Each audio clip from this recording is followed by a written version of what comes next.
Hi, it's Jen from Sober Like Me. Welcome to my channel where we discuss addiction, sobriety, recovery, um, getting reunited, reacquainted with yourself, your life, and happiness.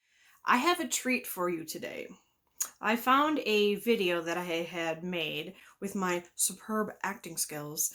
It was a letter to my addiction that was very therapeutic, and I wanted to share again. And if you'd like to learn more about yourself, about how to get sober and stay sober and still have fun in your life and enjoy it, like truly, truly enjoy it, maybe this is the channel for you. Hit the subscribe button. Check us out. This could be good for me. Lately I was feeling like I need a purpose. So before we go ahead, I would like your feedback. Let me know if you'd like more pieces like this. I have plenty of poetry, spoken word, and other types of outlets that I've used.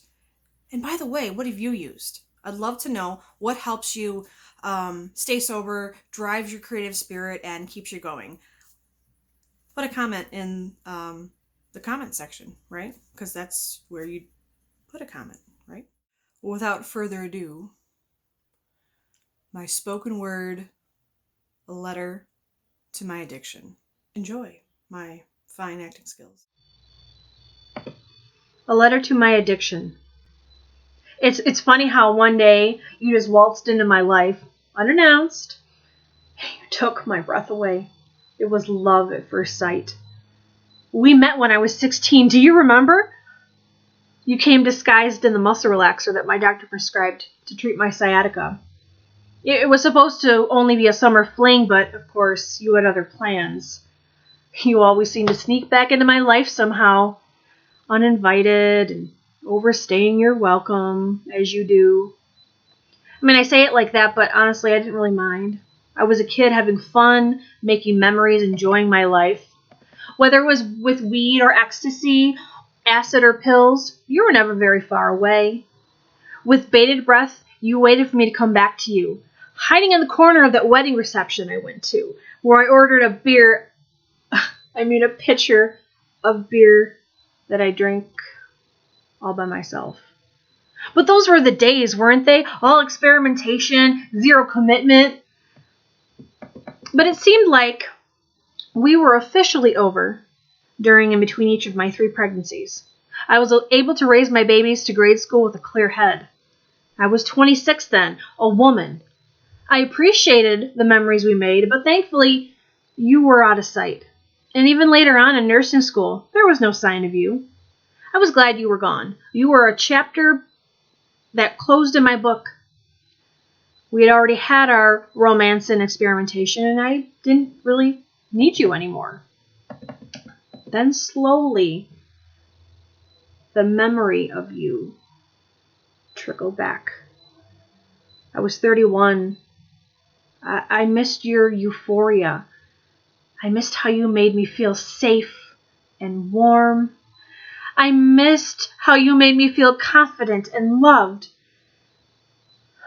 when I felt no such way in your absence right now. I mean, let's face it, life was getting hard, busier, it was more stressful. It was a vulnerable time for me. I was exhausted from working and raising kids, and you piqued my curiosity again. I thought maybe you were different. Maybe you had changed somehow. Maybe you let me take the reins this time. Those are questions I should have never asked. I heard your whisper again in the back of my head. The first time I ever gave a patient dilaudid IV push. And I tried to push you back. I was a new nurse. I couldn't allow you back in my life. I had worked so hard to get to this point. I redeemed myself. I was respected. You had no place in my professional world. But you didn't care about my feelings. Your only interest was your own survival. Your daily whispers escalated into hourly promises. And like a serpent's tongue, you slithered back into my world with a single Norco. You were all in. The lies you spoke were delicious and deceitful. Yet I believed you again. But you'd comfort me. You'd say, it's okay. You'd say to me, this will make you be a better nurse, a better mother, a better lover. If you take these, you won't need to sleep much. You'll eat less and you'll have that figure that you've always wanted. You can be the star of the show. Nobody will know. It'll be our secret. And for a while, it was. I rode that wave of blinding enlightenment. You and I, we were a power couple. You let me take all the credit while you stood next to me and cheered me on. You helped me be everything to everyone, the way that I always dreamed that I could be. And before I knew it, you and I were inseparable. But eventually, that wasn't enough for you, was it? You wanted more. I tried to reason with you, but you wouldn't hear of it. I tried to push you away, and the harder I did and the harder I ignored you, the louder you yelled, and the more frightened I became to live a life free of you.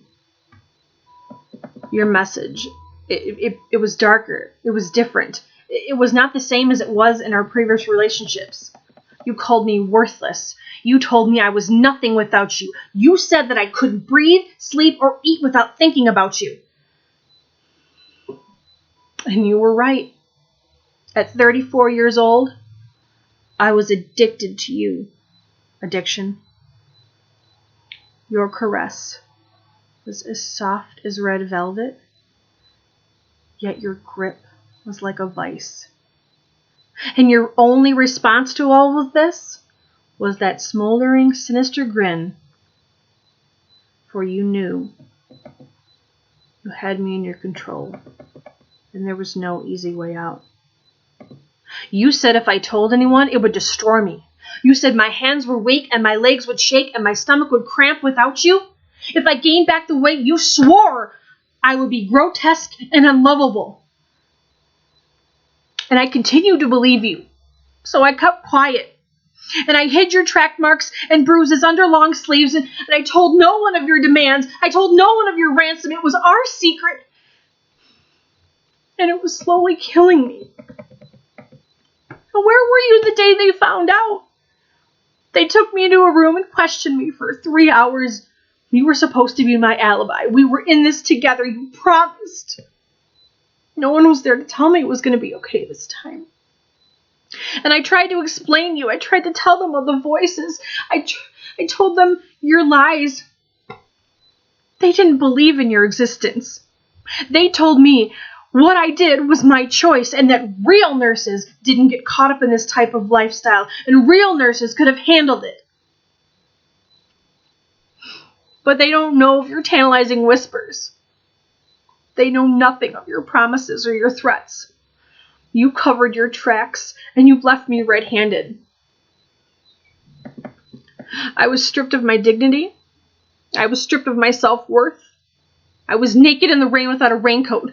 I had become a disgrace. I dishonored my family. And yet, here I was crying for you, begging for you to make it right. Letting you go was the hardest thing I'd ever had to do. I was in bed for days, miserable. My legs were so restless that they tore through bed sheets as I cried through the pain of withdrawal, with cold sweats and labile body functions. I cursed your name and I cried for you, hate you, and I love you. It was the most complex, confusing relationship that I'd ever had. Somehow you have gotten into my DNA, and every inch of my being begged to go find you. They begged to seek you out elsewhere. But I didn't. You had brainwashed me for so long that I decided to protect you. Stockholm Syndrome, perhaps? I was protecting you and my abuser. I looked like a fool. Everybody around me knew. How could I not? I denied you to my family and friends. I denied you while I was in treatment. I denied you in therapy. I denied you for the first months after your last showing. I held on to you. Finally, one day, I realized that I had to make a choice. I had to let you go. I made a promise to myself that no matter what happens, I would never, ever befriend you again. No matter the situation, no matter how depressed I felt, no matter how tired I was, I wouldn't pick up again. It took years to unravel you from my life. You were threaded through my self-esteem, and I thought you were the only way to get happiness, true happiness. I had to learn to fight without you, learn to wear a new kind of armor. I had to relearn my truth and my purpose. That I am someone. I am something without you. I am more than my addiction, and I deserved a second chance. I can be my own person again. A person with genuine thoughts and feelings.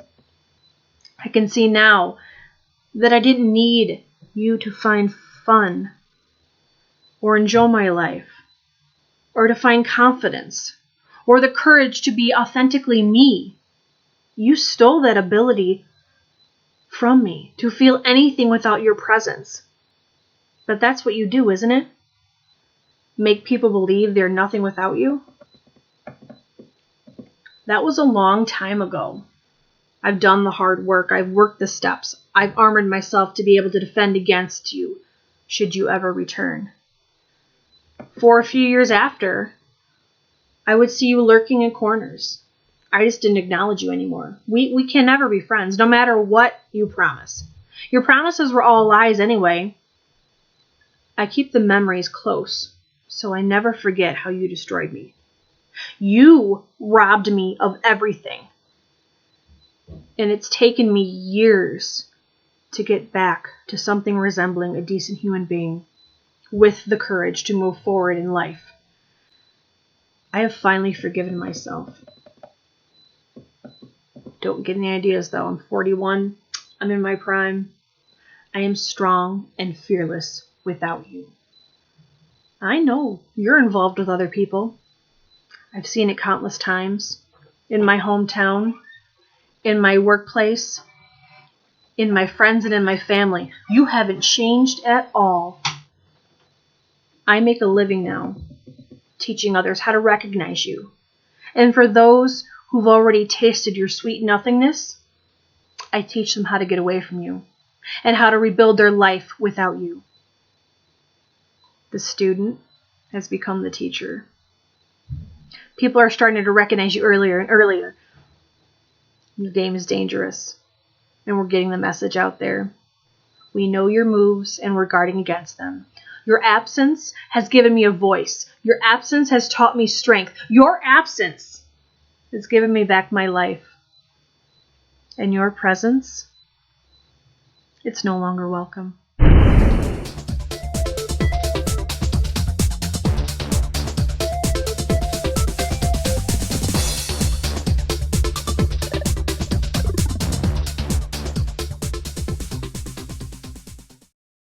And I swear, every time I record, there's a car starting outside. Every single, like the loud one. Fantastic.